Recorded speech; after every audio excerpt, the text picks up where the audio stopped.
DSTV News Prime. President Bola Tinubu returns to Abuja after Abu Dhabi Summit, Paris holiday. In business, workers across the world require to acquire new skills in artificial intelligence and digital technologies.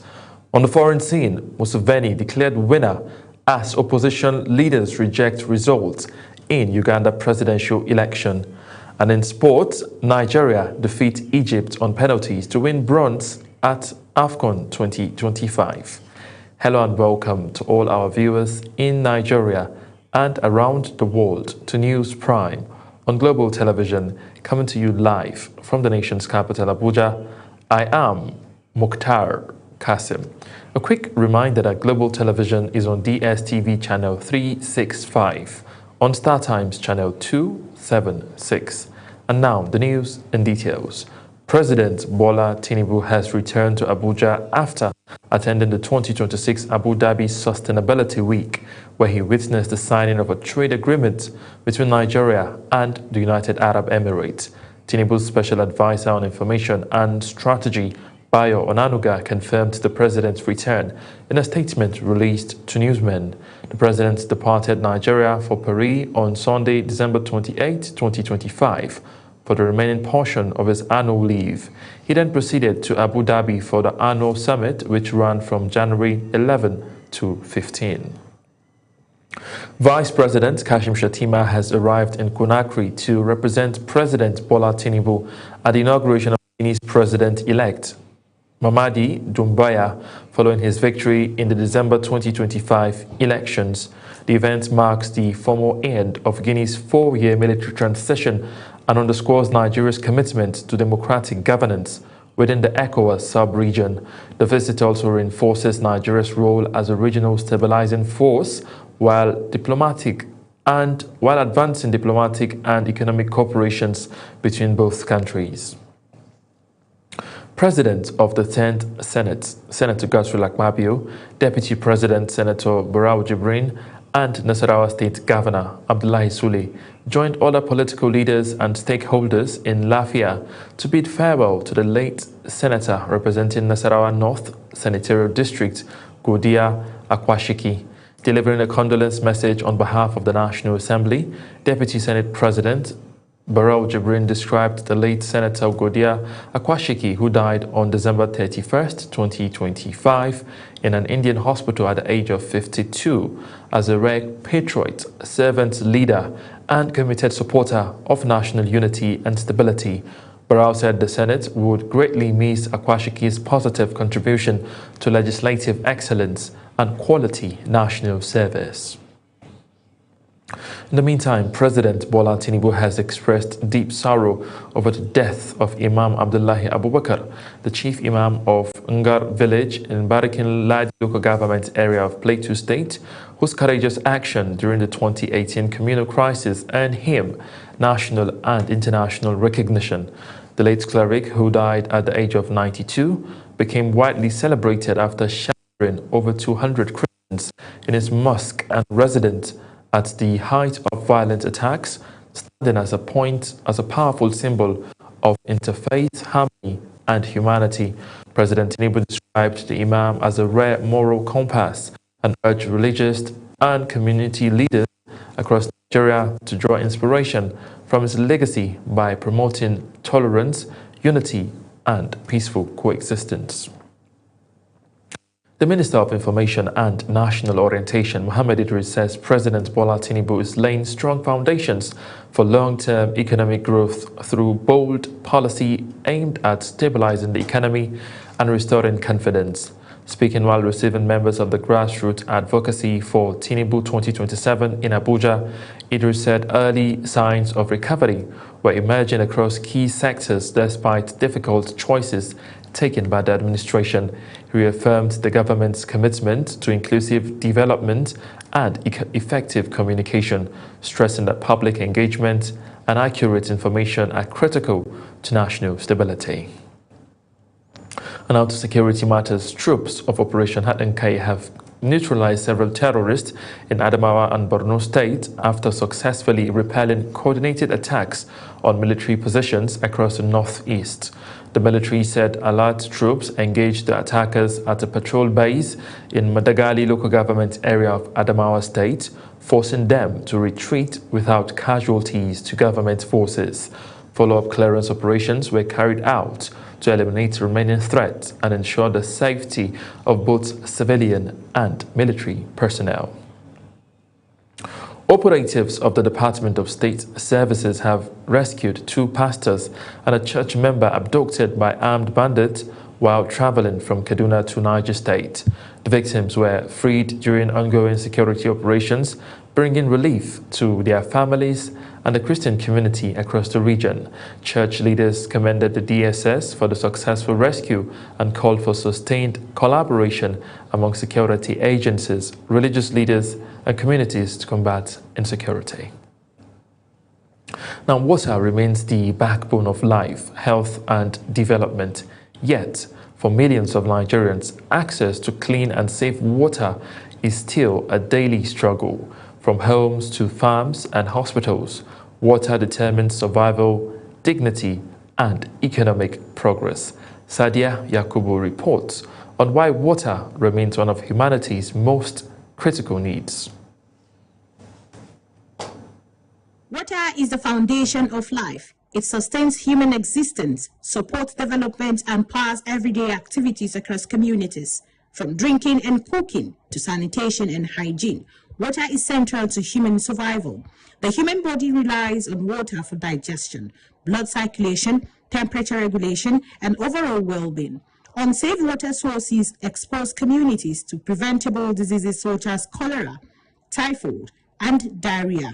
Health experts say improved access to potable water remains one of the most effective ways to reduce disease outbreak and child mortality. Yeah, water is very important because I don't think there is any human being, even animals, they need water. So you can't survive with water, without water. For many families, steady access to water determines productivity, income, and food security in many rural and semi-urban communities.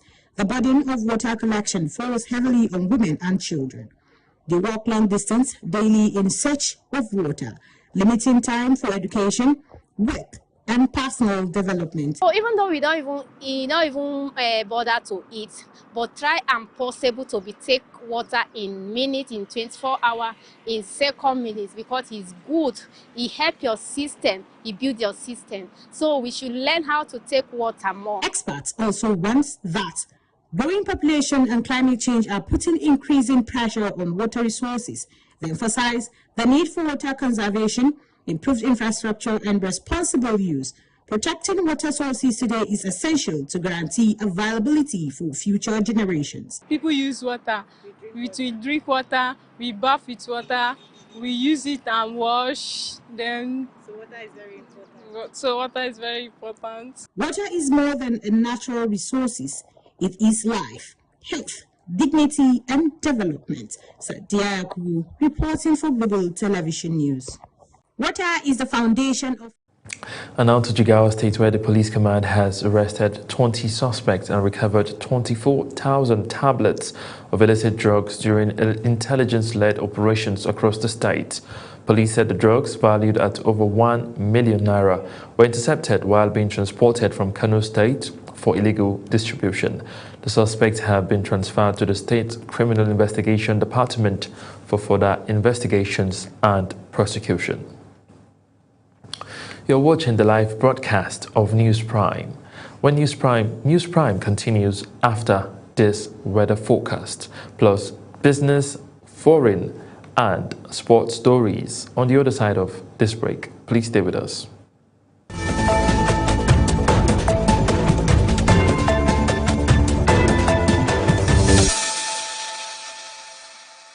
Hello and thank you for joining us. Let's take a look at what the weather has in store as we head into Sunday during this Harmattan season. Starting with the northern part of the country, a bit of good news here. We are expecting an improvement in horizontal visibility across most cities. However, if you are in the northwest, you may still notice slight dust haze in the air. Then across the central region, moderate dust haze will persist, with visibility reducing to about 2 to 5 kilometers, especially around parts of the Federal Capital Territory and Minna.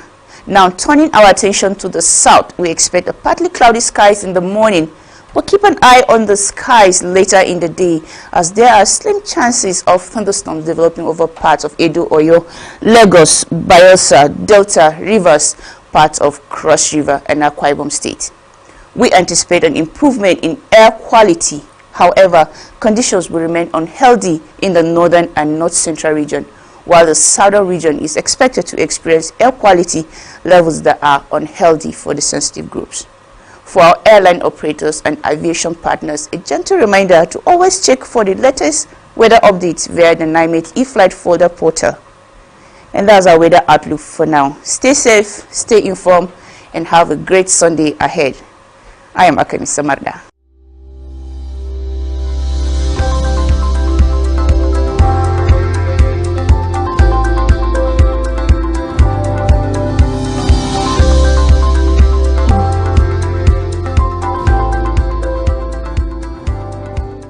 Welcome back, and now to the world of business, where the Nigerian Midstream and Downstream Petroleum Regulatory Authority says Nigeria's petrol importation fell sharply in December 2025, while supply from local refineries increased significantly.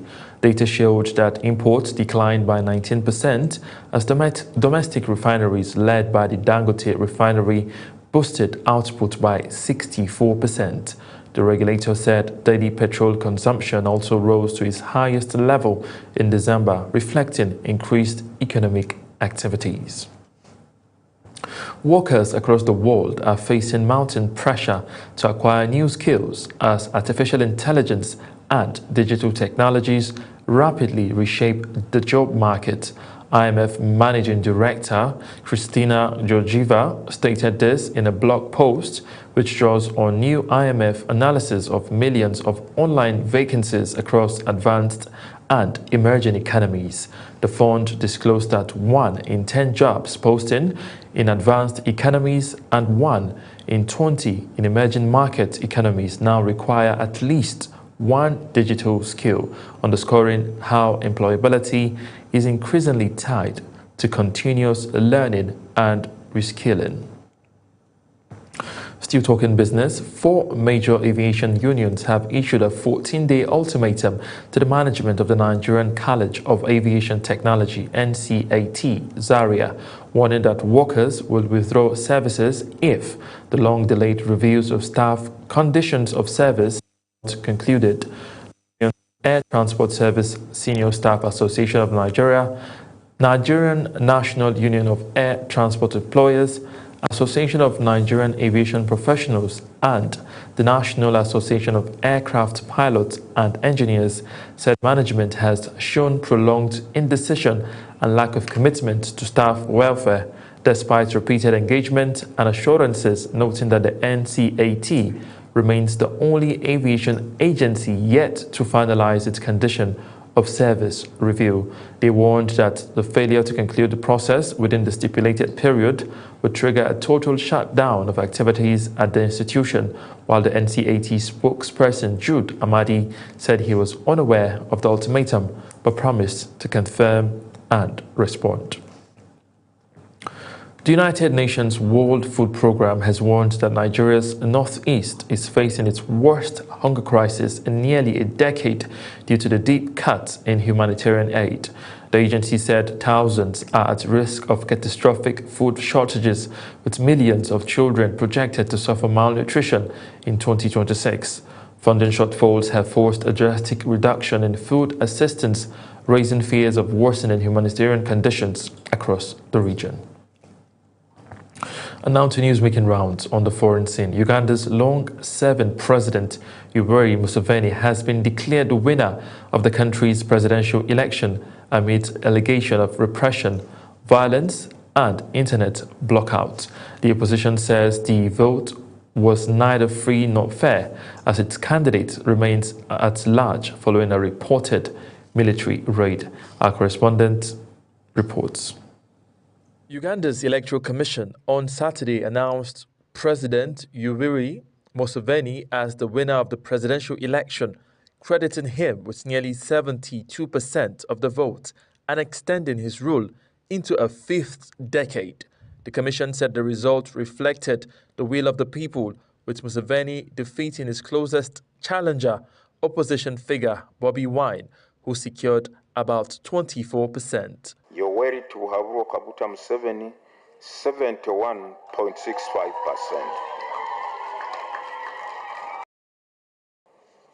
Now, therefore, candidate Yoweri Kaguta Museveni, having obtained the highest number of votes in the election and the votes cast in his favor being more than 50% of the valid votes cast at the election, the Commission hereby declares the elected president declares candidate Yoweri Kaguta Museveni the duly elected president of the Republic of Uganda at the presidential elections held on the 15th day of January 2026 for the next 5 years. The announcement followed a tense post-election atmosphere marked by an internet shutdown, heavy security deployment, and reports of violence in parts of the country. Opposition groups allege widespread intimidation and fraud, while Bobi Wine confirmed he had gone into hiding after escaping what he described as a military raid on his home. Museveni's victory comes amidst growing scrutiny of Uganda's democratic space, with critics pointing to constitutional changes, security crackdowns, and restrictions on opposition activity as attention shifts to succession questions and post-election stability. Authorities insist the process was lawful, while opposition figures continue to contest the outcome. Mukhtar Kasim reported. Meanwhile, Uganda's opposition leader Bobi Wine has rejected provisional presidential election results that show President Yoweri Museveni extending his decade-long grip on power. Bobi Wine says the process was manipulated under heavy military presence and an internet blackout. Samuel Odi reports. Ugandan opposition candidate Bobi Wine has dismissed the provisional election results announced by Electoral Commission, describing them as a fraudulent and imposed through state repression. This figure placed President Yoweri Museveni far ahead, paving the way for another term that would extend his rule beyond 4 decades. The opposition says the vote took place amid widespread intimidation, an internet shutdown, and restriction on its agents across several polling centers. Security deployments were intensified nationwide as authorities cited the need to maintain order following the election. First and foremost, we reject whatever is being declared by Mr. Byabakama, because those so-called results that they're declaring are fake, and they don't in any way reflect what happened at the polling stations. And we demand that the internet be restored and the rightful declaration forms and tally sheets from the districts are uploaded on the internet so that the people of Uganda can see the rightful results in transparency.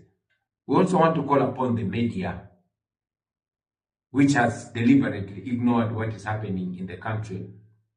There are widespread protests across the country, and there's widespread arrests, and people are being killed. For example, in Butambala, at the house of Honorable Mwanga Chivumbi, 10 people were shot and killed in one house by the police. We want to call upon the people of Uganda to non-violently protest and reject any effort to subvert their voice and demand that the rightful results are announced. Bobi Wine said the results being announced do not reflect the will of the people, alleging that the process was controlled by security forces rather than voters. As the country awaits final confirmation of the results, tension remains high, with opposition figures warning that continued political suppression risks deepening public distrust in Uganda's democratic process. Samuel Odi for Global Television News. Let's move outside the shores of Africa to the United States, where President Donald Trump has appointed former British Prime Minister Tony Blair to a board overseeing post-war reconstruction and governance in Gaza. The board is dominated by American officials and will focus on rebuilding investment and regional relations following years of conflict in Gaza. The move has drawn attention due to Blair's controversial history in the Middle East and Trump's broader vision for Gaza's redevelopment. And now to sport. Nigeria's Super Eagles have ended their Africa Cup of Nations 2025 campaign on a high, defeating seven-time champions Egypt on penalties to secure third place at the tournament. After a fierce contested encounter that ended goalless at full time, the match went straight to penalties, where the Super Eagles showed composure and nerve, urging the Pharaohs to claim a podium finish. Goalkeeper Stanley Nwabali emerged the hero of the night, pulling off crucial saves as Nigeria converted their sport kicks with confidence to seal the win and restore pride after a difficult semi-final exit. Still talking sport, Delta State has been adjudged safe and ready to host the 15th Biennial Police Sports Games BIPOGA 2026, scheduled to take place from February 7 to February 14, 2026 in Asaba, the Delta State capital. This formed part of recommendations of the Force Sports Committee Planning, headed by Assistant Inspector General of Police AIG Fompam Joseph, and the conclusion of a two-day strategic conference and inspection exercise held in Asaba. The statement signed and released by the Police Public Relations Officer of the Delta State Police Command, SP Bright Edafe, and made available to journalists in Warri, assured participants and members of the public that the preparations for the games are progressing steadily. According to the statement, the conference and inspection exercise were aimed at fine-tuning operational plans, logistics, and coordinated effort ahead of the commencement of the games. Still talking sport, the 2025 Africa Cup of Nations in Morocco has set a new tournament record after producing 120 goals, surpassing the previous benchmark of 119 goals set at the 2023 edition in Côte d'Ivoire. The goal surge has been driven by Africa's traditional powerhouses, including Morocco, Senegal, and Nigeria, alongside emerging stars who have matched established names in impact and consistency. With the third-place matches played and the final still to be played, the goal tally could yet further increase, sealing AFCON 2025 as the highest scoring and one of the most entertaining tournaments in the competition's history. As Global TV News Prime comes to an end, let's take a look at our top stories. President Bola Tinubu has returned to Abuja after attending the 2026 Abu Dhabi Sustainability Week, where he stressed the signing of a trade agreement between Nigeria and the United Arab Emirates. In business, we brought to you that workers across the world are facing mounting pressure to acquire new skills as artificial intelligence and digital technologies rapidly shape job markets. From the foreign scene, you heard that Uganda opposition leader Wine says he has escaped a raid on his home and is currently in hiding as the country has gotten the election results. And in sports, Nigeria Super Eagles have ended their African Cup of Nations 2025 campaign on a high, defeating seven-time champions Egypt on penalties to secure third place at the tournament. That's it on News Prime. A quick reminder that Global Television is on DSTV channel 365 and on StarTimes channel 276. Kindly follow us across all our social media platforms now showing on your screen using at Global TV NG. I am Mukhtar Kasim, saying a very big thank you for watching.